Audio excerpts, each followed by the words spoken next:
Bonsoir à tous et à toutes. J'espère que vous avez passé de bonnes fêtes de Pessah. Alors, on va traiter un sujet qui se trouve dans la paracha de Kedoshim. C'est marqué dans la paracha de Kedoshim. Vaidaber Hashem el Moshe lemor daber el kol adat ben Israël. Donc, parle à toute l'assemblée des enfants d'Israël. Rachid nous explique que si cette paracha elle démarre en nous parlant d'un sujet qui traite qui concerne tous les enfants d'Israël, c'est que très important. C'est ce que dit Rachid, ouais, Melamed. Mibne Sherov Goufa Torah Tluimba. En fait, l'essentiel des lois de la Torah dépendent de cette paracha. Donc, ça veut dire qu'on va dire des choses importantes. Et donc, c'est marqué Kedoshim Tiuki Kadoshani. Hachem nous demande d'être des Kedoshim, ouais, parce que lui-même est Kadosh. D'accord? Ça veut dire qu'on va traiter le sujet de la Gdusha. Essayez de comprendre ce que c'est que la Gdusha. Qu'est-ce que c'est que la Gdusha? La Kedusha, ça veut dire la sainteté. Qu'est-ce que c'est que la sainteté? Qui nous concerne tous, puisque de toute façon, c'est marqué devant. On s'est adressé à toute l'assemblée d'Israël. On peut pas dire, ah, la Kedusha, la sainteté est réservée à une élite de personnes, ce qu'on appelle des Kedoshim. Ici, on voit que non, ça nous concerne tous. On est tous touchés par ça. À nous de comprendre qu'est-ce que c'est que la Kedusha pour savoir que ça nous touche personnellement. À n'importe quel niveau de sa vie, quoi. D'accord? Et donc c'est ça. Et donc on nous traite des halachot. Donc la kedusha, c'est quoi? On va nous traiter, on va nous expliquer ce que c'est que la kedusha. La sainteté. Et c'est marqué Ishimo ve'aviv tiraou. Le premier enseignement que nous cite la Torah, c'est le fait de craindre sa mère et son père. Ve'et shabbatota et tishmoru. Et de garder les shabbatot, de garder Shabbat. C'est-à-dire de conserver cette valeur qui est le Shabbat. Ouais, de ne pas transgresser Shabbat, etc. Donc on voit que ce sont à la fois un rapport humain avec ses parents, le rapport parental, qui est très humain, et à la fois un rapport spirituel. C'est de respecter le Shabbat. Donc c'est bizarre. C'est-à-dire que la relation avec la Kedusha, ouais, elle s'entend a priori. On aurait pensé que la Kedusha, c'est quelque chose de très très particulier. On se serait imaginé s'isoler, jeûner, prier en permanence. C'est-à-dire on a un rapport très très spirituel. Et là on voit qu'il y a un rapport qui n'est pas du tout à ce niveau-là. C'est au contraire. Puisque de craindre ses parents, de respecter ses parents, c'est humain autant que de garder le Shabbat. Ve altifno les lilim. Ouais, donc on nous dit de ne pas se tourner vers des idoles, etc., de fabriquer des idoles. Ensuite, on nous dit, ensuite, on nous parle de ne pas, quand on fait des vendanges, quand on récolte des vendanges, ne pas récolter des vendanges qui pourraient être, qui ne pourraient pas forcément être récoltées. C'est-à-dire que des fois les raisins, sont pas très fournis, on les laisse pour les pauvres. Si des grains de raisin tombent par terre, on les laisse aux pauvres. Si vous avez l'occasion de cueillir et que les gerbes vous échappent des mains, il faut les laisser aux pauvres. Donc ça s'appelle la kedusha, ça. Oui. Ensuite c'est marqué, l'otignovo, on n'a pas le droit de voler. Ouais, de voler. Et là on parle de l'otignov, n'est pas le lotignov, le de ne pas voler qui est dans les 10 commandements, puisque là-bas c'est de ne pas kidnapper les gens. Ici de ne pas voler les gens, c'est-à-dire de les priver de leurs biens. Ouais. L'otekachajou, de ne pas nier. Le loshekaru, de ne pas mentir. Ça s'appelle aussi la kedusha, ça. L'otishbeu bishmila shaker, de ne pas jurer en vain, de ne pas jurer au nom d'Hachem, en mentant. Et là, dans ce cas-là, on désacraliserait le nom d'Hachem. L'otahachok et dreacha, de ne pas escroquer son prochain. L'otigzol, de ne pas le voler de force. L'otani peulat sachir, de ne pas tarder à payer le salaire de son employé. Adboker, ouais, jusqu'à attendre le matin. L'otekalel cheresh, de ne pas maudire le sourd. C'est-à-dire, il n'entendra rien, ouais, dans son dos, ça va. Velifni vers le mirchon, de ne pas poser une embûche devant un aveugle, c'est-à-dire d'exploiter la naïveté des gens, d'exploiter la méconnaissance des choses. Ouais, devant un aveugle, ne mets pas d'embûche, ça veut dire n'exploite pas la naïveté, la méconnaissance dans ton intérêt personnel. Veyareta melokecha, tu craindras Hachem, ça veut dire, tu sais au fond de toi-même que tu mens, tu sais au fond de toi-même que tu triches, mais Hachem le sait. D'accord? Donc tout ce qui est suspendu à la pensée, ouais, personne n'en saura rien, c'est sûr, hein, mais Hachem le sait. Alors, essaie de craindre Hachem en sachant qu'Hachem, il sait ce que tu penses. L'ota asou avec bemishma, ne faites pas d'erreur, d'iniquité dans le jugement. L'otissa pénédal, ne n'avantage pas le pauvre. Ouais, mais l'ota ader pénégadol, et non plus, n'avance pas le riche, ouais, celui qui a des moyens. Bessedek tishpotamitecha, juge avec justesse. C'est-à-dire aussi, Rachid expliquait, de là on apprend qu'on a le devoir de juger favorablement les choses. C'est-à-dire, quand on dit dans les Perkavot, on doit trouver du srou, c'est-à-dire de ne pas condamner les personnes, ouais, de trouver des ganes, des caves de route, ça veut dire de juger favorablement des situations qui pourraient normalement être condamnables. On dit on sait jamais, je n'ai pas le droit de juger défavorablement, donc je ne sais pas. Quand je ne sais pas, je juge pas défavorablement, ça fait partie des mitzvot, ça s'appelle la gdusha, ça. L'hôtel Rachil Bamecha ne va pas colporter non plus du Lachonara de la médisance. Ne reste pas différent la mort des gens. C'est-à-dire, quand tu peux les sauver, fais-le. Bouge-toi. Ani Hachem, je suis Hachem. Lotisna tachicha bilvavecha. N'aille pas ton prochain, ton frère dans ton cœur. La haine des autres, c'est aussi interdit d'après la Torah. Mais il faut avoir de la gdusha, hein, pour ne pas haïr les autres. Ochia tochia tabitecha, tu dois faire reproche lorsque c'est nécessaire, mais l'otisam la fred n'emporte pas la faute. C'est-à-dire que si tu veux aider les gens, ouais, en faisant des reproches, mais ne fais pas en présence des autres. C'est-à-dire en présence de gens. Ouais, ça veut dire de faire honte. Il y a deux formes de honte. Vous savez, la honte de soi et la honte des autres. Oui, d'avoir honte de soi, c'est nécessaire. J'ai honte de ce que je fais, j'ai honte de moi. Ouais, j'ai honte d'avoir agi comme ça et je ne recommencerai plus. Mais par contre, quand on me fait honte, ça, c'est interdit, ça. Ouais, on n'a pas le droit. Donc, il faut faire attention quand on fait reproche de ne pas faire honte à la personne en public, par exemple. L'otikom et l'otitor, de ne pas se venger, ni n'avoir de rancune. C'est pareil. Vertel la comme en dessous dit tu aimeras ton prochain comme toi-même, Ani Hachem, je suis Hachem. Ça va? Donc on nous cite une flopée d'interdictions, ouais, pour nous dire finalement tu dois aimer ton prochain comme toi-même. Ben évidemment, si on aime les autres comme soi-même, ben on va pas transgresser tout ça. Ça va? C'est-à-dire ni de voler, ni d'escroquer, ni de payer le salaire de retard, ni de mentir, etc., etc. Si j'aime les gens comme moi-même, ouais, si je ne supporte pas tout ce que j'imagine vouloir faire pour les autres, ben je le ferai pas aux autres. C'est ça. Pourquoi la Torah a besoin de nous citer toutes ces interdictions? Pour finalement nous dire, au final, tu dois aimer ton prochain comme toi-même. Ben, dis-moi simplement, aime ton prochain comme toi-même. Pourquoi j'ai besoin de la formulation négative, ouais, pour arriver à donner un sens à ce qui doit être positif dans ma tête? Comme si c'était compliqué dans la vie d'aimer les gens. Alors on dit, tu sais quoi? Si tu les voles, c'est que tu les aimes pas. Si tu les escroques, c'est que tu n'aimes pas. Si tu mens à la personne, c'est que tu l'aimes pas. Si tu payes le salaire en toi, si tu laisses pas, comment dire, un coin de ton champ pour les pauvres, c'est que tu aimes pas les gens, etc., etc. Vous avez compris? Ça s'appelle la kedusha, ça. Ah, il faut comprendre ce que c'est que la kedusha. Ouais, qu'est-ce que c'est que la kedusha? Quoi? Aimer son prochain, c'est ça la kedusha. La sainteté, c'est d'aimer son prochain comme soi-même. C'est ça la kedusha. Alors ici, on a une discussion, en fait, entre deux rishonim. Un, c'est Rashi. Ouais, l'explication que Rashi donne du Midrash. Et une autre explication, c'est celle du Ramban. Mais en fait, on a une marloquette, c'est-à-dire il y a un conflit d'idées. Donc, comment expliquer le Midrash? C'est ça. Maintenant, Rachid expliquait que c'est quoi la Kedusha? Oui, c'est la capacité qu'on a de retenue de faire une Avera. C'est quoi la Kedusha? Ouais, qu'est-ce qu'on appelle être Kadosh? Et ça nous concerne tous. Combien tu as de force de refuser de faire une faute? Ouais, combien tu t'impliques? Combien tu es maître de toi-même pour ne pas te laisser avoir à haïr ton prochain? Est-ce que tu es capable de te retenir? Est-ce que tu es capable de ne pas exploiter l'autre? Est-ce que tu es capable de ne pas l'escroquer? Est-ce que tu es capable de... Cette capacité qu'on a, ouais, de retenue, ça veut dire qu'on a de la kedusha. C'est comme ça qu'explique Rachid. Ça veut dire qu'en règle générale, c'est une règle générale, Rachid expliquait que la capacité que nous avons de ne pas faire une avéra, une faute, autant que ne pas en particulier faire d'avoir un rapport adultère, oui, c'est ce que dit Harayot, les Harayot c'est l'adultère, si on a une capacité de retenue là-dedans, c'est qu'on est kadosh. Voilà ce que dit Rashi. Voilà. Ça c'est l'explication que donne Rashi. Le Ramban, Nachmanide, il pense autrement. Parce que le Ramban, il dit que dans le Midrash, c'est pas marqué les Harayot et les Averot. D'accord? Donc il dit, donc on parle pas de ça. La Kedusha, c'est pas ça. C'est autre chose. Il dit, c'est quoi? C'est que, en fait, on voit par exemple quelqu'un qui est nazir. Un nazir, c'est quelqu'un qui est en train de faire teshuva. Il sent qu'il a un yetzerara, etc. Il dit, bon, je vais éviter de boire de l'alcool, du vin, etc. pour me concentrer sur moi-même, avoir une retenue sur moi-même. Et donc, qu'est-ce qu'il fait? Il va se refuser à boire du vin pendant un mois. Et la Torah dit qu'il est kadosh.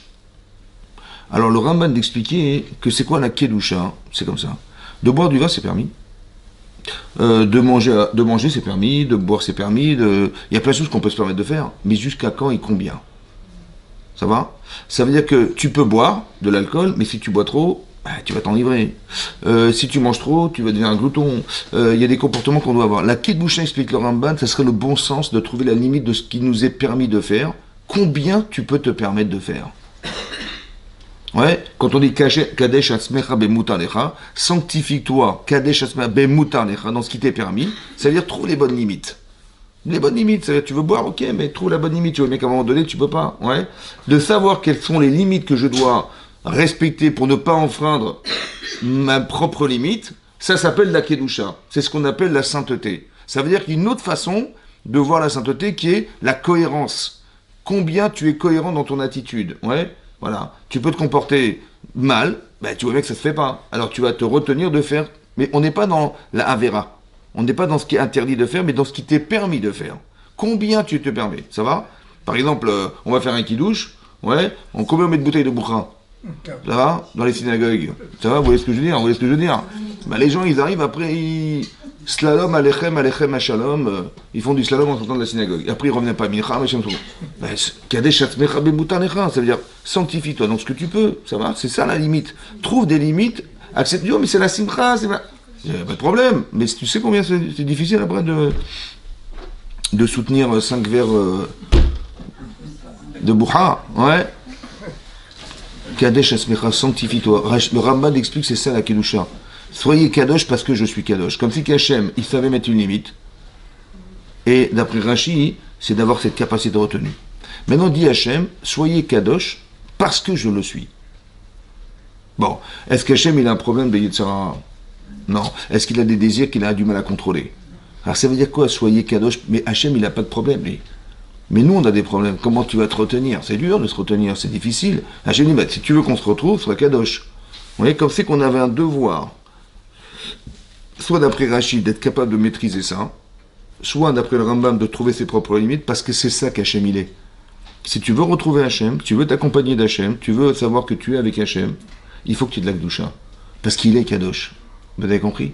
Ça veut dire que si tu veux sincèrement être accompagné par Hachem dans ta vie, il faut qu'on se ressemble. C'est comme tu dis, il y a des gens, ils se comportent comme des enfants. Bon, mais tu vas pas vivre toute ta vie avec un enfant, c'est pas possible. Tu as 40 ans, tu vis avec quelqu'un qui a 8 ans, c'est pas possible. Bah, si on a 8 ans, je me dis, mais je veux bien vivre avec vous, mais on peut pas, on n'a pas le même rapport de vie, on vit pas de la même manière, on réfléchit pas de la même manière. Donc d'après le Ramban, écoute, comporte-toi mieux. D'après Rashi, évite de...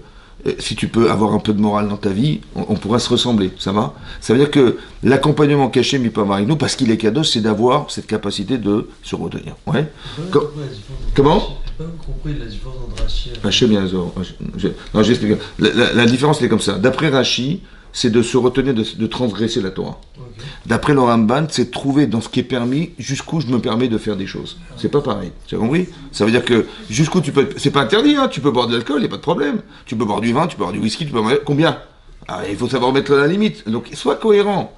Essaie de voir où ça t'amène, où tu vas avec. Ça, c'est d'après le Ramban. La capacité de mesurer ce que j'ai le droit de faire. D'après le Rashi, jusqu'où je ne peux plus avancer. Ça va? C'est comme tu dis, il y a un ravin sur la route. Là, il y a un ravin. Ouais, pas un rabbin, hein, je vois un ravin. Donc tu dis, je dois rouler sur la route. Mais sache que si tu débordes, tu vas tomber dans un ravin. Ça, c'est Rashi. Le Ramban, il dit non, mais tu es sur la route. Mais combien tu vas rouler? Est-ce que tu vas pas te fatiguer? Est-ce que tu vas pas... C'est compris? Donc ce qui t'est permis. Ça, c'est la différence. Donc il y a des obstacles à éviter, d'après Rashi, et d'après Ramban, c'est différent. Maintenant, comment ça se construit la Kedusha? C'est ça qui est important. La première chose qu'on apprend dans la Torah, c'est de craindre ses parents. Ça va? La Torah nous dit, tu dois aimer ton prochain comme toi-même.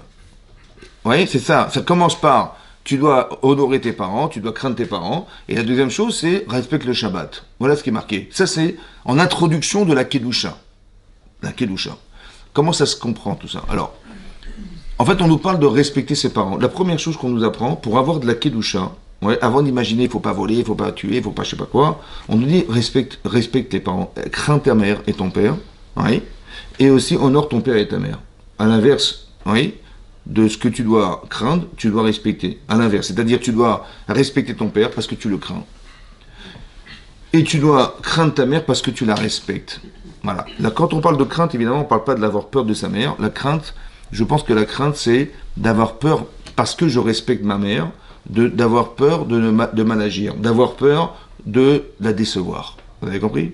Maintenant, par extrapolation, on va comprendre qu'on va utiliser ces arguments qu'on a construits physiquement avec ses parents pour arriver à honorer Hachem et le craindre. Ça va? C'est ça. C'est très important qu'on arrive à construire mentalement une relation à l'autre qui nous permet de basculer sur quelque chose qu'on ne voit pas et qu'on simplement on doit avoir on doit avoir en tête, c'est-à-dire la croyance en Hachem. Comment tu vas construire cette relation? Alors, Rachid nous explique ici, c'est quoi la Kedusha? Rachid dit, et vous prochim, c'est-à-dire, soyez distants de tout ce qui est Avera et tout ce qui est adultère. Il faut se retirer, ça va? Parouche, en hébreu, ça veut dire distant de ça. Comment on crée de la distance avec la Avera? Oui? La distance, elle n'est pas physique, elle est dans la tête. Ça va? Comment on crée de la distance? Alors, un exemple ici, c'est par exemple ne pas voler. On n'a pas le droit de voler. On n'a pas le droit de voler. C'est assourd de voler. Ok. Pourquoi c'est assourd de voler? La Torah interdit de voler. Ok, j'ai compris, super. Mais pourquoi c'est interdit de voler? Si je peux m'enrichir en volant les gens, pourquoi pas? On pourrait trouver une société, vivre en société. Pourquoi on ne peut pas vivre en société où on peut voler à droite à gauche? J'ai remarqué que ma fiche de paye, elle n'est pas assez conséquente. Et mon voisin, il a de l'argent. Je vais lui voler, c'est bien. Ouais, je vais le cambrioler. Il est pas là, il part en vacances. Ouais, pourquoi pas? Ça va? Pourquoi c'est assourd? Pourquoi c'est interdit? Alors, il faut pouvoir argumenter. Alors, je vais dire, parce que si on vole, moi d'abord, je supporte pas qu'on me vole. Donc, si tu ne supportes pas, ne le fais pas aux autres, c'est logique. À part ça, est-ce qu'en société, on peut vivre en sachant que tu sors de chez toi, on te pique ton sac à main, on te vole ta voiture, on t'agresse pour te prendre ton appartement? Ça serait possible? C'est pas viable. Ça va? Donc, ça veut dire que, j'aimerais pas qu'on me le fasse, donc je le ferai jamais. 2, ce serait socialement invivable de vivre en société, on est volé toute la journée, c'est pas possible. À part ça, je sais qu'Hachem, il me donne ma subsistance. Or, si je pense que je suis obligé de voler pour vivre, c'est que je pense que Hachem, c'est un mauvais comptable. Ça va? Il s'est gouré. Le pauvre, il s'est gouré. Je suis obligé de... Donc j'ai un problème de croyance en Hachem. À part ça, est-ce que je suis fier de porter un truc que j'ai volé? Non plus. Vous avez compris? Qu'est-ce que je suis en train de faire? Je suis en train d'argumenter la distance que je vais créer avec le vol. La distance que je vais créer avec le vol. Parce que moins je peux argumenter, et plus je risque de voler. Ça va? Par contre, si tu argumentes intellectuellement, tu argumentes émotionnellement, tu dis non, je peux pas. Pourquoi? Mais il y a trop de paramètres que j'ai créés entre moi et la Avera. C'est-à-dire, la façon de voler. Si la voleur, elle est là, quand j'ai pas les moyens, je vais voler. Mais si tu argumentes, non, je vais m'éloigner de la Avera. Comment je fais? Je peux pas voler. Parce que si on vole, on peut me voler, je n'ai pas envie. Et si on vole, comment on va vivre en société? C'est pas possible, etc. Mais qu'est-ce que je suis en train de faire? Je suis en train d'éloigner de moi. C'est ça. Je m'écarte en vérité de la Avera. Je m'écarte parce que je sais pertinemment que ça n'a pas d'avenir. Tu peux pas vivre toute ta vie en pensant que tu vas escroquer les gens. Tu dis, mais comment tu peux faire en société aujourd'hui? L'intérêt de voler, par exemple, ou l'intérêt de pas tenir compte des autres, sur le champ, tu gagnes, parce que tu n'as pas dépensé, tu as récupéré ce qui était tombé par terre, tu l'as récupéré, tu l'as pas laissé aux pauvres, tu l'as récupéré, tu as gagné. Tu as gagné de ne pas laisser un coin de ton champ pour les pauvres, tu as gagné d'escroquer ton voisin, tu as gagné de ne pas payer le salaire de ton machin, de ton employé, tu as gagné... Sur le court terme, tu gagnes. Sur le court terme, tu gagnes toujours. La Avera, elle est construite dans le cerveau des gens parce que sur le court terme, tu gagnes toujours à mentir. Tu gagneras toujours à escroquer. Tu gagneras toujours à faire du lachon hara. Tu gagneras toujours sur le champ. Mais est-ce que sur le long terme, tu gagnes? Non. Ça va? Et comment tu sais que c'est une Avera ou pas? Eh bien, essaie de te l'approprier. Tu dis, si la personne a fait du lachon hara sur moi, ça me fait plaisir? Non, ça me fait pas plaisir. Est-ce que si quelqu'un il te paye pas le salaire à la fin du mois, t'es contente ou pas? Ben non, je suis pas contente. Ouais, tu sais pertinemment ce qu'il ne faut pas faire. Pourquoi? Parce que tu dois aimer comme toi-même. Tu le sais. Tu gagnes sur le court terme, mais tu perds sur le long terme. Tu perds sur le long terme. C'est pour ça que la Torah nous dit, que tu vas construire cette relation de quelle manière? Tu vas nourrir chez toi la volonté que tu as de ne pas faire. Ou tu sais pourquoi tu ne pas faire. Ça s'appelle la Kedusha, ça. C'est quoi la Kedusha, d'après Rashi? C'est d'arriver à argumenter pourquoi c'est tellement grave de faire. Sache qu'au bout, là-bas, c'est un ravin. Tu vas tomber dedans. C'est un ravin. La Avera est un ravin. Hachem, il t'a pas dit, c'est un saut pour t'embêter. Non. Un, parce qu'il nous connaît. 2, il sait exactement ce qui est nécessaire de faire. Et il sait exactement ce qu'il faut surtout pas faire. Maintenant, il y a un ravin. Tu rentres dans un mur. Mais dis où le ravin? Oui, il y a un ravin. Quand j'ai menti, j'étais content parce que je m'en suis sorti. J'ai compris, mais tu es dans un ravin. Jusqu'à quand tu vas mentir? Jusqu'à quand? Jusqu'à quand tu vas faire croire que tu es ce que tu n'es pas, en fait? Ils n'ont jamais su, j'ai menti, personne n'y a rien compris, mais tu sais bien que c'est faux. Et en vérité, d'arriver à vivre tout le temps en faisant croire aux autres, en vérité, au fond de moi-même, c'est frustrant parce que je ne suis pas la personne. Vous avez compris? Et donc, il faut à un moment donné dire la vérité, faire tes chouvas, c'est d'avouer, bon, ça va, j'ai un problème, je me corrige, c'est comme ça, je m'arrange, c'est comme ça. Vous avez compris? Voilà. Et donc c'est très important, c'est ça. Donc la Torah nous dit, la Kedusha, c'est la capacité qu'on a d'argumenter ce qui justifie le fait de ne pas transgresser selon Rashi la Torah. D'où on tire ce principe? On le tire dans le respect des parents. Je m'explique. Il y a une mitzvah d'honorer son père et sa mère. Mais non. Il y a des halachot, il y a des lois qui sont marquées dans le Shulchan Aruch, dans la Gemara, dans Kiddushin. Comment on respecte ses parents? Alors, quand tu vois ton père arriver, ta mère arriver, tu te lèves. Devant tes parents, tu te lèves. Ah bon? Ouais. Tu dois pas t'asseoir à la place de ton papa. Machadak. Tu dois pas, quand ils ont besoin de toi, tu vas, tu rends service, etc., etc. Voilà. Vous allez me dire, mais c'est logique d'un côté, parce que je leur dois tout à mes parents. C'est normal, c'est logique. Mais qu'est-ce que ça veut dire? Ça veut dire comme ça. C'est quoi le respect des autres? C'est comme ça. Combien tu as trouvé d'arguments qui justifient le respect que tu dois à ton père, par exemple, jusqu'au point de ne pas t'asseoir à sa place? Tu peux pas t'asseoir à sa place. Ah bon? Mais qu'est-ce qu'il est mon père pour que je ne m'assoie pas à sa place? Il faut que tu arrives à comprendre que dans ta tête, il y a une case, ça s'appelle papa. Il y a une case, ça s'appelle maman. Plus tu vas argumenter, mettre du poids dans cette case, c'est-à-dire, mon père, il est super, mon père, c'est mon exemple, mon père, c'est un tzaddik, mon père, à chaque fois qu'il y a quelqu'un qui a besoin, il est là, j'ai besoin de lui, il est toujours présent, j'ai besoin d'un conseil, il est là, etc., etc. En fait, qu'est-ce que tu es en train de faire? En fait, tu es en train d'argumenter, de mettre des éléments qui vont appuyer le fait que tu pourrais justifier pourquoi tu respectes ton papa. Donc, plus tu mets d'éléments, plus tu seras respectable. Et il sera respectable et plus tu le respecteras. Et moins tu en mets, et plus ça sera négligeable. Vous avez compris ça? Ça veut dire que la mitzvah d'honorer ses parents, c'est d'arriver à trouver des arguments qui justifient le rapport que j'ai avec mon père et ma mère. Sinon, c'est du cinéma, vous avez compris? Sinon, je fais, oui, c'est marqué la Torah, faut pas que j'oublie de téléphoner à ma mère, faut pas que j'oublie ils ont besoin de moi, bien sûr, je suis là, mais je respecte la Torah. Hein. Non, il faut pas faire ça de façon mécanique. Il faut que ça soit justifié émotionnellement. Tu aimes ta mère et tu aimes ton père. Mais comment tu vas l'aimer? Parce que j'ai trouvé des éléments qui justifient le respect que j'ai, l'amour que j'ai pour eux. C'est ça. Mais il faut trouver des arguments. Ça, c'est par rapport, c'est l'enfant vis-à-vis de ses parents. Mais je pense que l'inverse est fondamental aussi. C'est-à-dire, en tant que parents, nous en tant que parents, on doit permettre à nos enfants de nous respecter, de leur donner, de les inviter à nous respecter. Comment tu fais? Si tu dis, écoute, je suis ton père, tu me respectes. C'est marqué dans la Torah qui respecte, tu honores ton père et ta mère. Alors tu te la fermes et tu écoutes ce que je te dis. Bon, est-ce qu'il a envie de me respecter? Non. Je ne lui donne pas l'occasion de m'honorer. Il faut que je réfléchisse, en tant que parent, de donner la possibilité à mes enfants de me faire respecter. Comment? Il faut que je donne des arguments. Ça va? Comme toi, tu aurais aimé être aimé, alors essaie d'aimer tes enfants. Tu sais comment tu aurais aimé qu'on te parle? Tu sais comment tu aurais aimé qu'on te traite? Tu sais comment tu aurais aimé? C'est exactement ce que tu vas faire. Et en faisant ça, en fait, tu permets tes enfants de te respecter. Comment ça? Ils ont une case dans le cerveau, qui s'appelle papa, qui s'appelle maman. Il faut qu'ils puissent mettre des choses dedans. Mais s'ils peuvent rien mettre dedans, comment tu veux aujourd'hui qu'on te respecte? Pourquoi il y a un tel niveau d'insolence aujourd'hui? Parce qu'on ne donne pas forcément les arguments qui permettent à nos enfants de nous respecter. Vous avez compris ce que je veux dire?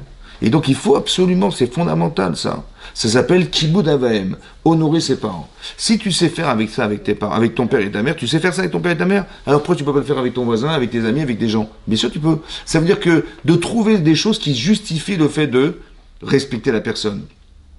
Il y a des gens, quelqu'un qui fait de la shona, qui fait de la médisance, qu'est-ce qu'il fait? Il est exactement capable de voir le mal. Alors, il est un champion du monde, celui-là.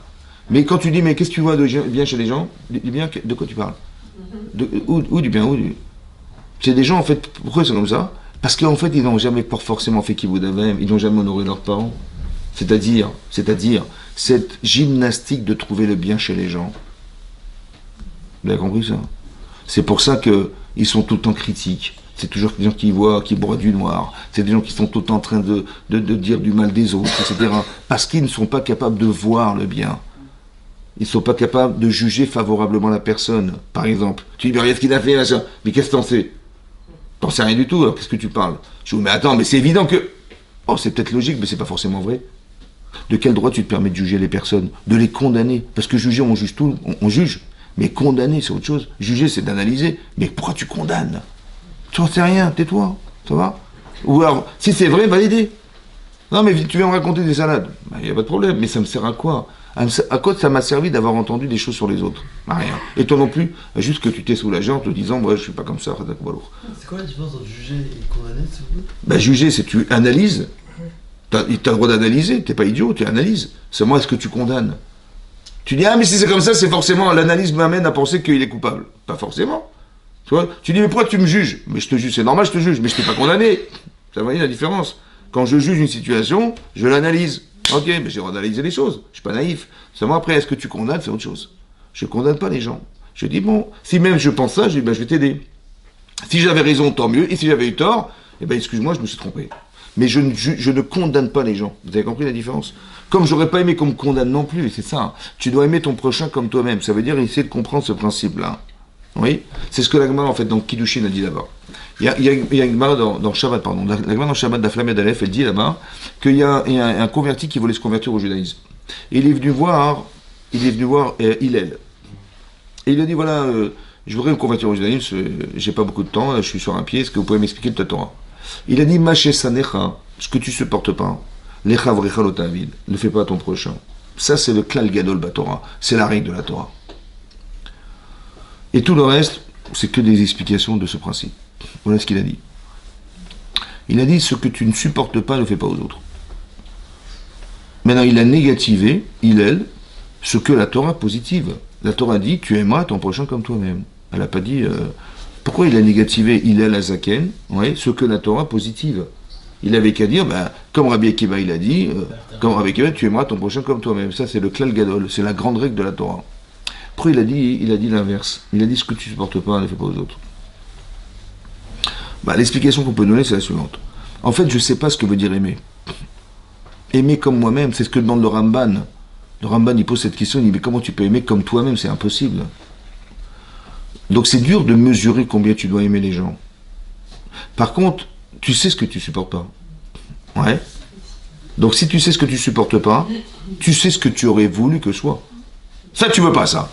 Ok. Quand je te dis, par exemple, voilà comment tu parles à ta femme, voilà comment tu parles à ton mari. Bon, tu aurais aimé qu'on te parle comme ça, comme tu parles à ta femme? Tu aurais aimé comme tu parles à ton mari? Tu aurais aimé qu'on te parle comme ça? Je dis, non, j'aurais pas aimé. Pourquoi tu parles comme ça? Je dis, j'étais énervé, ça m'a agacé, il n'a pas fait ce que j'ai dit, il n'a pas compris, ça m'a énervé, je suis énervé, voilà, j'ai parlé mal. Je lui dis, mais comment tu aurais aimé qu'on te parle alors? J'aurais aimé, si je me suis trompé, j'aurais aimé qu'on me comprenne, j'aurais aimé qu'on me respecte. Et tu sais quoi? Tu vas lui parler comme tu aurais aimé qu'on te parle. Tu vas le respecter comme tu aurais aimé te respecter toi-même. Ça va? Mais c'est que par la négative. La frontière, c'est l'interdit. Vous comprenez? Ça veut dire, je sais ce que je ne supporte pas. Maintenant, si tu sais ce que tu ne supportes pas, donc tu peux analyser et savoir ce que tu devrais supporter. Et c'est ce que tu vas faire. Tu vas penser comme tu aurais aimé qu'on pense pour toi. Tu vas parler comme tu aurais aimé qu'on te parle. Tu vas agir comme tu aurais aimé qu'on agisse pour toi. Exactement la même chose. Mais ça, tu ne peux pas le comprendre dans le positif. Par contre, dans la frontière négative, tu peux comprendre ça. Tu sais ce que tu n'aimes pas. Alors, pourquoi tu te contredis? Ça, c'est ce que j'ai pensé dire. C'est ça, d'aimer son prochain comme soi-même. Là-bas, le Rashi dans la Gemara, il n'explique pas comme ça. Il a dit à cet homme, il lui a dit, tu aurais aimé être trahi par les autres, ce que tu ne supportes pas. Tu aurais aimé qu'on te le fasse, toi? Alors, comment tu oses penser que tu vas trahir Hachem? Chavrecha, c'est pas ton prochain, c'est Dieu, c'est Hachem. Ça veut dire que on voudrait nous faire projeter dans une autre dimension. C'est-à-dire, tu sais ce que tu supportes pas. Tu as été trahi par quelqu'un, il t'a escroqué. Mais comment tu oses trahir Hachem avec tout ce qu'il t'a donné? Vous avez compris? Si tu arrives à mettre une kedusha dans Hachem, c'est-à-dire, mais on lui doit tout à Hachem. On lui doit tout. Ça veut dire que si tu vis, c'est grâce à lui. Si tu es là-bas, c'est grâce à lui. Si tout ce qui existe, c'est grâce à lui. Est-ce que tu es capable de reconnaître que tout ce qui existe, ça n'a pas de sens si ce n'est qu'il a eu la bonté de te la donner? Alors la reconnaissance. Mais d'où c'est né ça? C'est né de tes parents. Parce qu'au départ, tu étais reconnaissant vis-à-vis de tes parents. C'est vrai. Et ce niveau de reconnaissance, il existe chez toi. Est-ce que tu es capable de l'extrapoler à Hachem? À Kadosh Baruch Hu? Tu peux le faire, bien sûr, oui. Parce que si déjà je respecte mes parents pour ce qu'ils représentent pour moi, a fortiori à Kadosh Baruch Hu, évidemment. Mais c'est-à-dire que comme si que le Kibbutz Avaim, c'était un tremplin pour arriver à mettre une Kedusha, c'est-à-dire ce fameux recul dont on parle, dans un Kadosh Baruch Hu. Si tu es capable d'argumenter le fait que tu respectes tes parents, tu peux l'argumenter. Mais a fortiori, tu vas argumenter pour Hachem. A fortiori. a fortiori. C'est comme ça que tu vas l'aimer. C'est comme ça que tu vas le craindre. Mais tu ne peux pas craindre ce que tu ne connais pas. Par contre, tu peux te figer ta réflexion sur tes parents. Ça va? Oui, et grâce à ça, hein, c'est pour ça que la première chose qui est citée dans la Torah, dans la paracha de Kedoshim, c'est le respect de tes parents. Si tu es capable de faire ça, tu es capable, intellectuellement, tu peux le faire. Tu peux le faire émotionnellement. Bien sûr, je leur dois tout à mes parents, mais est-ce que tu peux trahir tes parents? Est-ce que tu peux imaginer que tu vas aller voler tes parents un jour? Tu peux, bah, c'est impossible. Est-ce que tu vas escroquer ton père s'il travaille pour toi? C'est pas possible non plus. Parce que tu as su argumenter. Alors, si tu es capable de le vivre émotionnellement comme ça, alors essaie de réfléchir aussi avec Hachem. Vous avez compris? Et ça, hein, ces notions-là, c'est ce qui nous permet d'avoir, pour Rachid, de la retenue. Vous avez compris? C'est parce que la Kedusha, hein, on traduit ça par la différence, la séparation. C'est vrai, c'est vrai. Mais par exemple, tu ne peux pas séparer les éléments s'ils sont communs. Si ton Shabbat, c'est comme ton dimanche. Bah oui, parce que le Shabbat, tu te balades en voiture, tu vas à Deauville, machin, ton dimanche, c'est pareil. Elle est où la Kedusha? Elle est où la spécificité de ce jour-là? Pour que tu puisses dire, ah non, non, le Shabbat, c'est différent, je vais sanctifier le Shabbat. Je vais le rendre kadosh ce jour-là. Mais qu'est-ce qu'il a de spécial ce jour, puisqu'il est le même que ton dimanche? Ouais, c'est la même chose, oui. Non, il n'est pas le même que mon dimanche. Pourquoi? Parce qu'il y a quelque chose de très précis dans le Shabbat, qui est spécifique à ce jour. C'est que Dieu a créé le monde en 6 jours. Mais le 7e jour, il a finalisé la création du monde qu'il a fait juste pour toi. Ça veut dire qu'il a créé un monde qui est énormissime dans l'intérêt qu'il avait de te procurer ce bonheur de vivre dans ce monde et de permettre d'accéder au monde futur. Mais il a créé un monde énormissime pour toi. Maintenant, cette idée-là, que l'origine de la création du monde c'était lui, ça se fête, ça s'appelle Shabbat. Ça s'appelle Shabbat. Donc ça veut dire que comment tu as réussi à conceptualiser cette notion du Shabbat?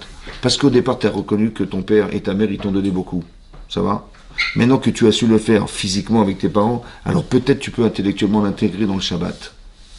Parce que tout ce que tu as reçu d'Hachem, ça n'est possible de le concevoir que parce que Hachem était à l'origine de la création du monde. Et bien le 7e jour, il a finalisé pour toi ce monde. Ça se fête, ça se fête. Donc tu vas bien t'habiller, tu vas bien manger, tu vas fêter ça. Mais qu'est-ce que tu es en train de faire? Tu es en train de mettre en exergue une application dans ton cerveau qui s'appelle Hachem. Combien tu nourris cette relation avec lui? La meilleure relation qui va exister, c'est le jour où tu penses que c'est le plus important, c'est le Shabbat. C'est ça, ouais. Tu vas être Mekadesh ton Shabbat. C'est quoi le sanctifier? C'est le différencier des autres jours. C'est ça. Comme tu as sanctifié tes parents, comme tu as sanctifié ta femme le jour de ton mariage. Ouais, comment tu l'as sanctifié? Tu dis, voilà, arrête mes coups d'échetli. Mais comment tu l'as sanctifié ta femme? C'est quoi sanctifier son épouse? C'est la différencier des autres femmes. Oui, non? Tu dis, maintenant tu es marié, tu ne peux plus te marier avec personne d'autre qu'avec moi. Voilà, c'est ça la sanctification. Non, c'est pas ça. C'est d'arriver à trouver chez son épouse quelque chose qui la différencie des autres femmes. Pourquoi tu as épousé celle-là et pas une autre? Alors, il y a des éléments qui justifient ce rapport avec elle. C'est ça qui fait d'elle, cette femme-là, la Kedusha qu'elle a.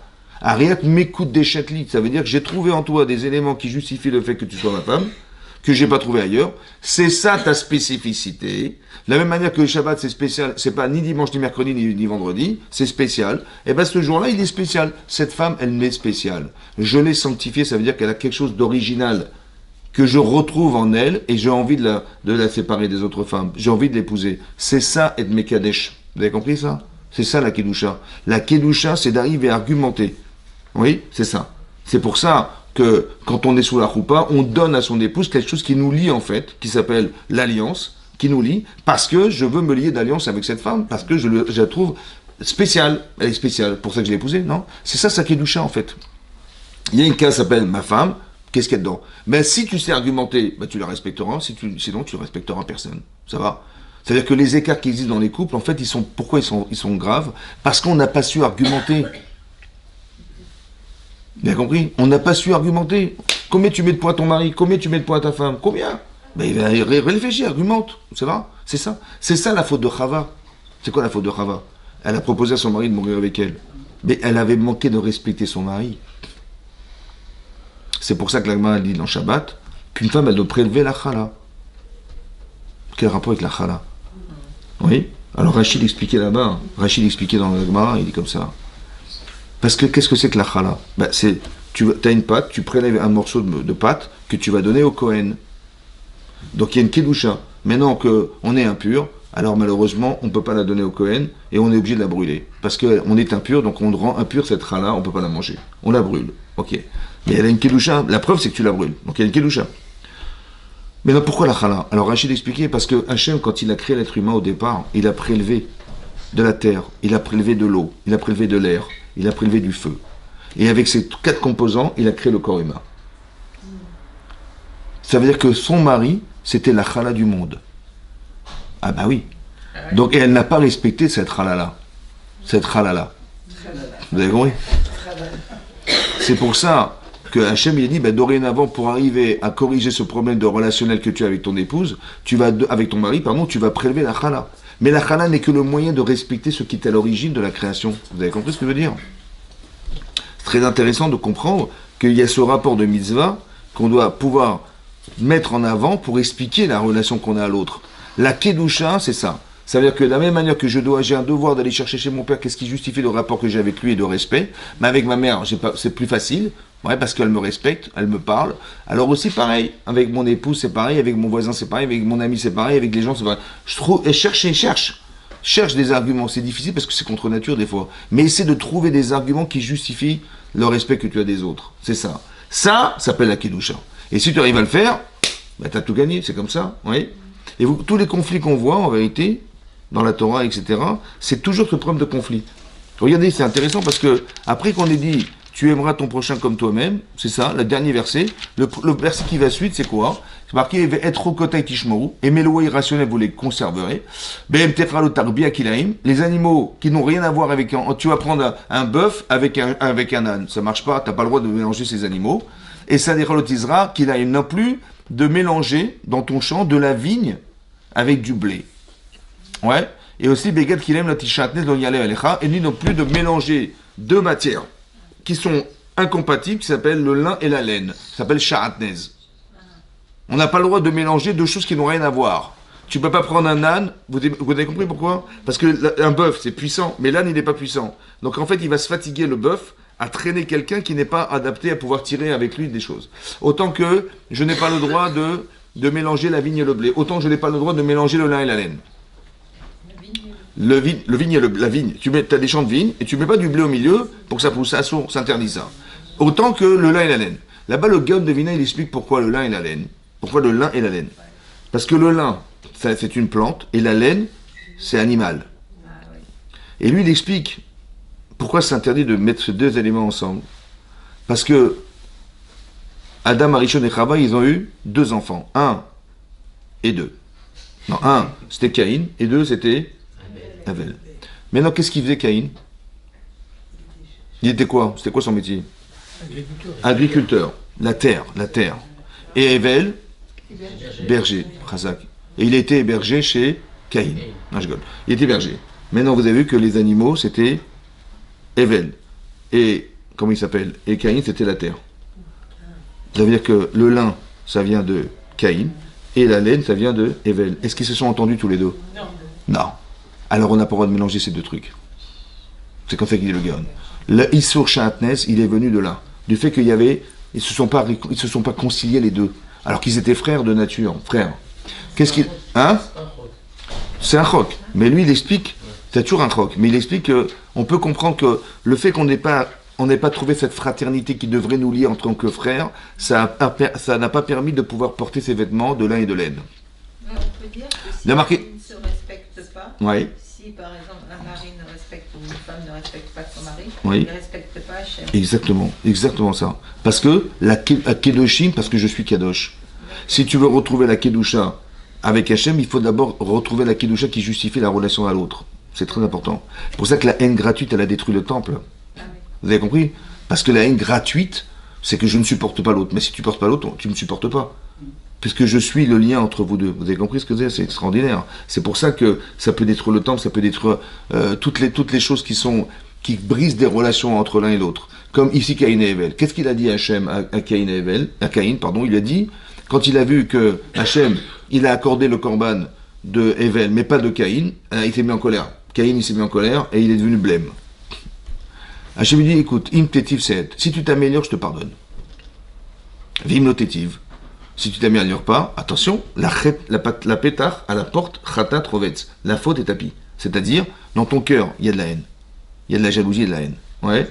Si tu ne corriges pas ça, à la porte de ton cœur, il y a de la haine. Donc tu vas te retrouver dans une situation où tu vas risquer de faire une bêtise. C'est à la porte. Mais il faut que tu t'améliores. Sans lui dire quoi faire. Et c'est marqué dans la Torah que Caïn il a retrouvé son frère et il l'a carrément assassiné. Hachem vient le voir, il lui dit, il est où Evel, Achicha? Il est où Evel, Achicha? Il est où Evel, ton frère? Bon, ça paraît redondant. Pourquoi Hachem lui dit Evel, ton frère? Ouais. Il va dire, il est où Evel? Il est où ton frère? Ouais. Alors on explique en fait c'est quoi, il est où Evel, ton frère? C'est comme ça. Qu'est-ce qu'il fallait faire pour s'améliorer? Il ne veut pas dire Hachem. Mais dans la question d'Hachem, la réponse est dans la question d'Hachem. La réponse est dans la question d'Hachem. Il est où Evel?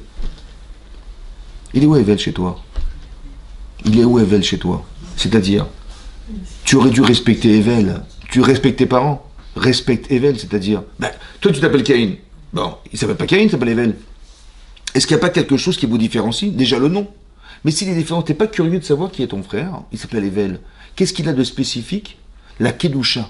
Qu'est-ce qu'il y a de spécifique pour que tu puisses respecter ton frère?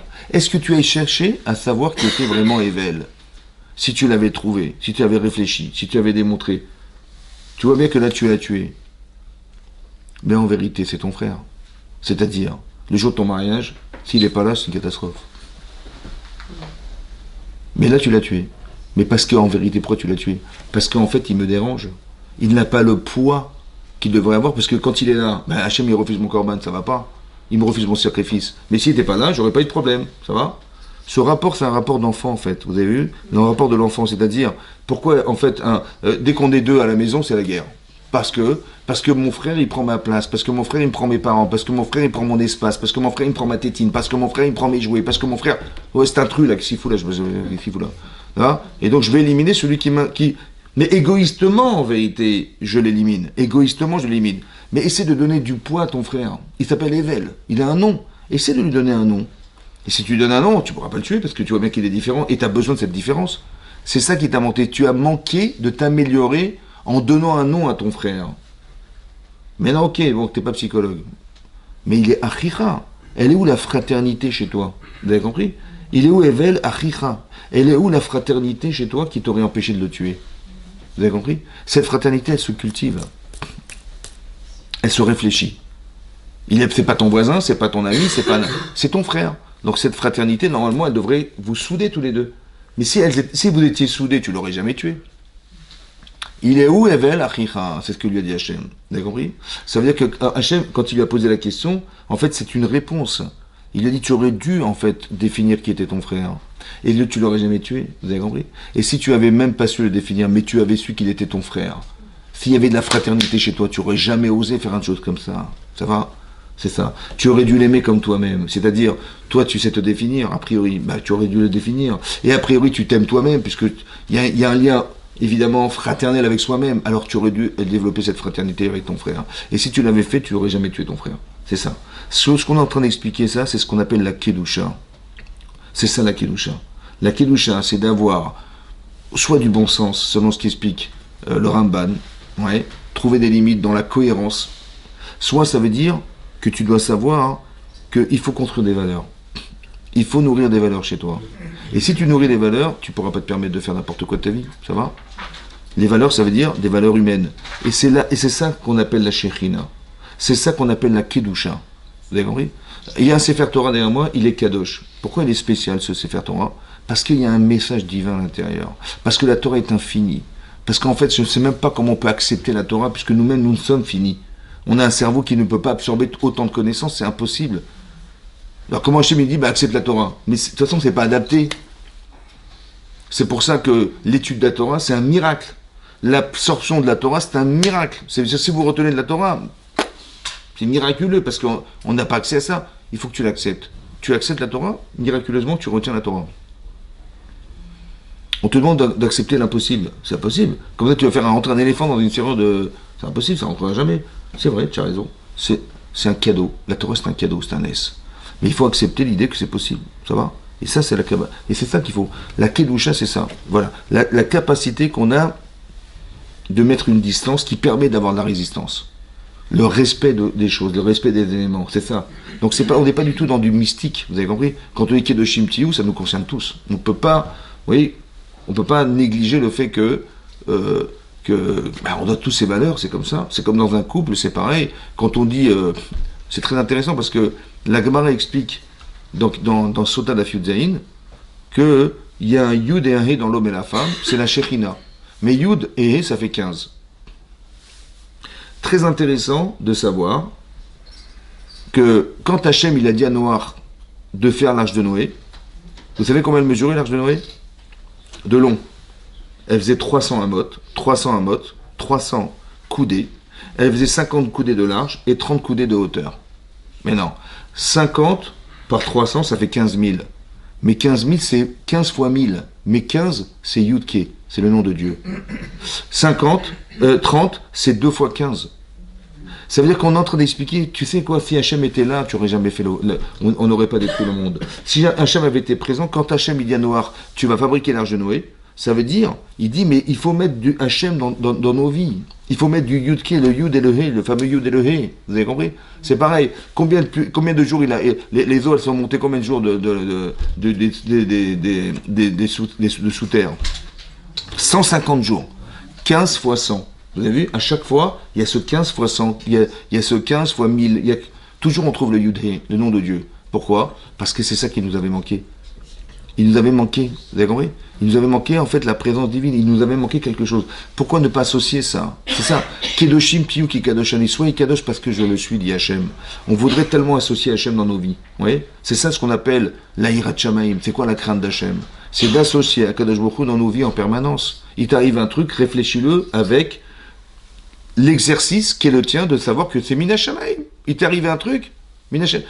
Tu penses que tu n'as pas assez d'argent, mais c'est parce que tu crois que tu en as besoin d'en avoir plus. Tu t'es trompé. Sinon Hachem, il se serait gouré, il s'est trompé, c'est pas vrai. Ah, mais tu as envie d'avoir ça, ça. Mais ça, c'est des ta'avot que tu as. C'est ça ce qu'explique le Ramban. Mais pourquoi tu n'es pas une limite à ce que tu dois recevoir? Ben, si tu as reçu ça, c'est que tu n'as pas besoin de plus. Tu dis, ah, mais j'aurais tellement aimé. Tu aurais tellement aimé, donc ça veut dire quoi? Que Dieu, il s'est trompé? Non. Ça veut dire que peut-être sur le champ, tu n'as pas besoin de plus, il ne faut pas que tu aies plus. Peut-être demain, tu auras plus, c'est pas grave. Mais aujourd'hui, contente-toi de ce que tu as. Accepte l'idée que c'est comme ça. C'est ça le minage. Il t'est arrivé un truc, tu le vis mal. C'est pas normal. Ouais, mais c'est frustrant, c'est gênant, voilà, c'est pas. Ben donc c'est. Mais Hachem, c'est Hachem, encore une fois. Il faut que tu comprennes que tu passes par des phases dans ta vie où tu traverses des événements qui sont provoqués par Hachem. C'est lui qui a la pensée. Vous avez compris? C'est ça. Donc il faut que tu comprennes que c'est ça la Kedusha, donner du sens. Tu vas pas remettre en cause tes parents. Je sais pas, t'as 8 ans et ton père il t'amène chez le médecin. Bon. Tu dis on va où papa? Vas-y, on va faire un vaccin. C'est quoi un vaccin? Ben, on va prendre une piqûre. Et on va te piquer le bras et on va te mettre un vaccin dedans. Dis, t'es sûr que ça fait mal? Ah oui, on va te piquer le bras, quoi. Donc moi j'ai 8 ans, qu'est-ce que je pense? Ben, je dis mon père il est fou. Et le médecin c'est un bourreau. Voilà, il va me piquer le bras et tout. En fait, j'ai pas compris que ça va me sauver la vie. Et est-ce que tu peux être ma'amine que c'est pas forcément ce que tu crois qui est vrai? Tu dis, oh, mais regarde, l'autre il m'a pris, mon père il m'a pris chez le médecin, j'ai vu un type avec une blouse blanche, il avait une seringue dans la main, j'ai cru qu'il allait me. Mais c'est ce que tu crois, hein. C'est ce que tu crois, mais est-ce que c'est vrai ce que tu penses? Ben, a priori, oui, il m'a fait mal. Ils m'ont tenu, mon père il m'a tenu, j'ai dit, mais attends, mais lâche-moi, mais non, il m'a tenu, j'avais pas envie de le faire piquer, et l'autre il m'a piqué le bras, mon père il est fou, et l'autre c'est un bourreau.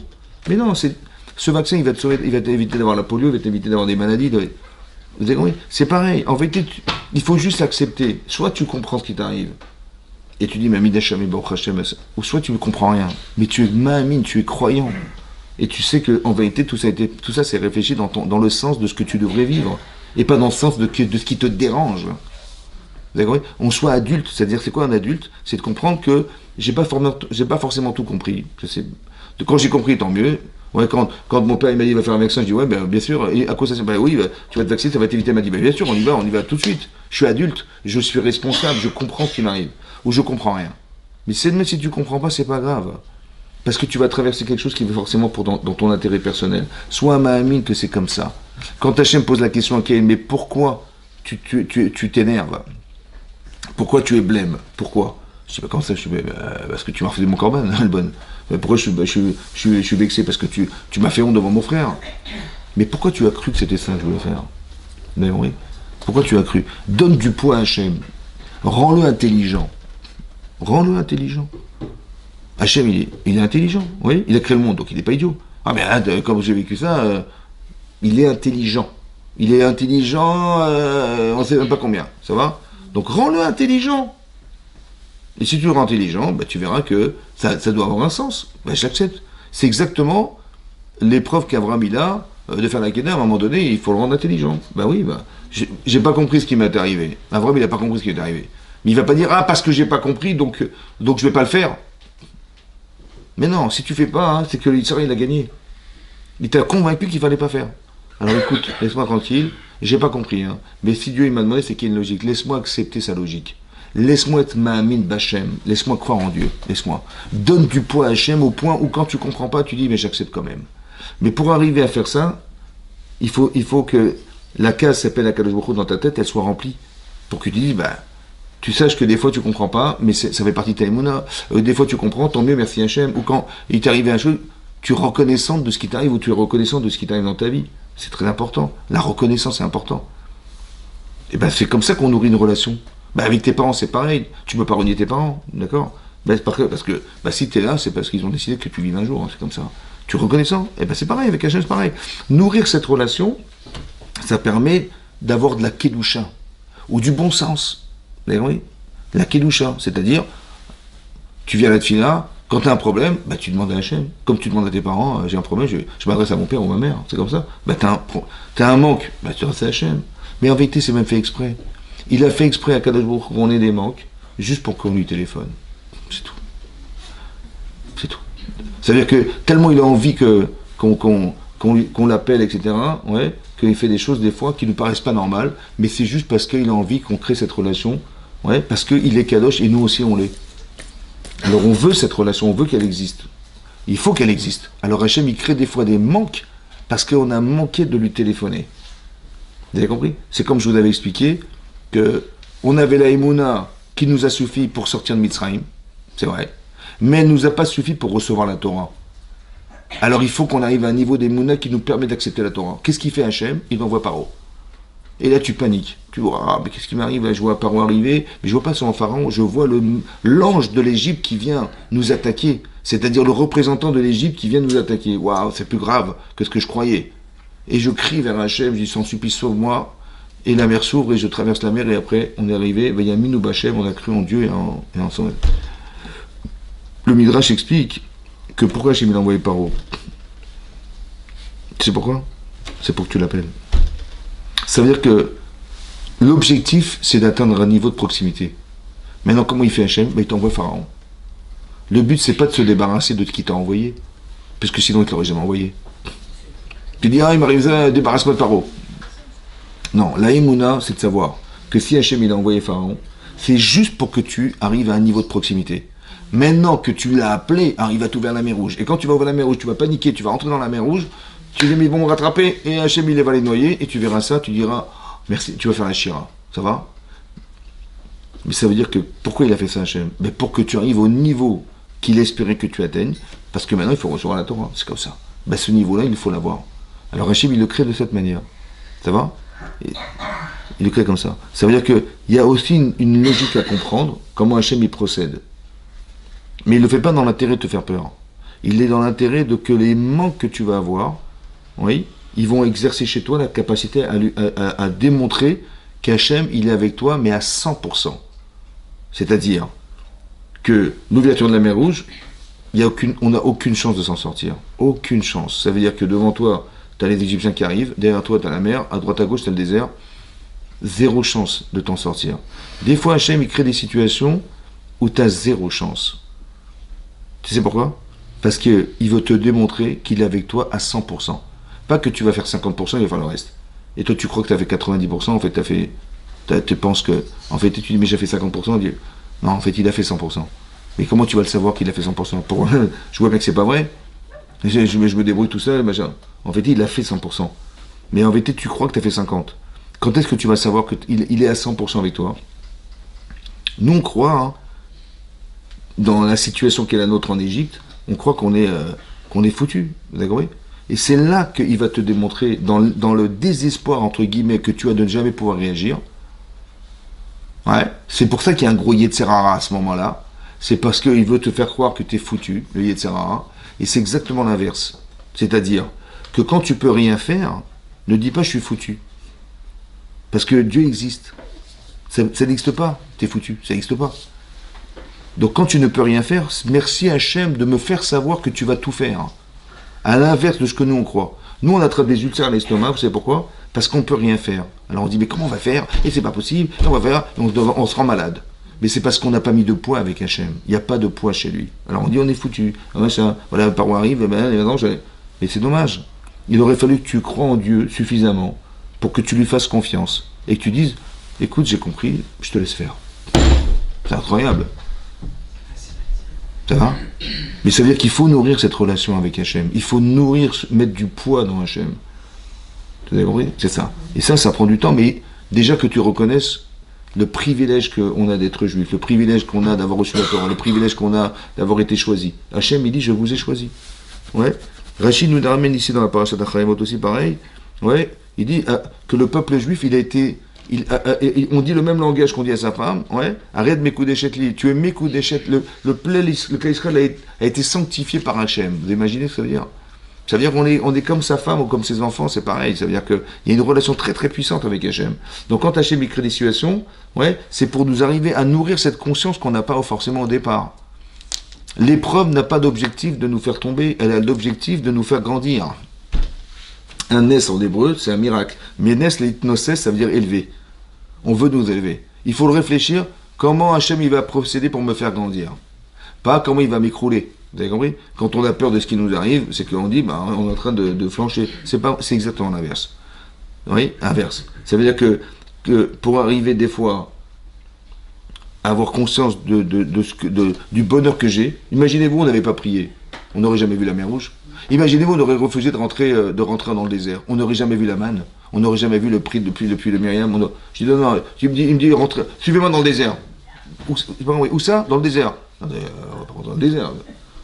Donc Moïse me dit attends, dans le désert, mais c'est hostile le désert. Je peux pas rentrer dans le désert. Comment on va vivre dans le désert? Mes enfants, ma femme, on va pas vivre dans le désert.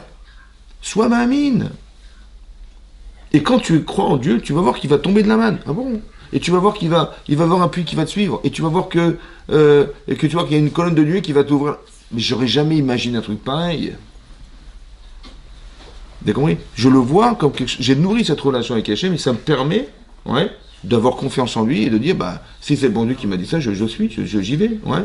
Faire Shabbat, c'est pareil. Je fais Shabbat. Je respecte les mitzvot. Je m'engage dans cette relation avec Hachem qui permet de pouvoir nourrir cette relation avec lui. C'est ça le kavod. Et ça se démarre au départ par le respect de ses parents. Pour arriver à extrapoler pour le kavod qu'on a vis-à-vis d'Hachem, autant que la crainte, c'est pareil. Chazak ou Baruch. Merci beaucoup. Allez.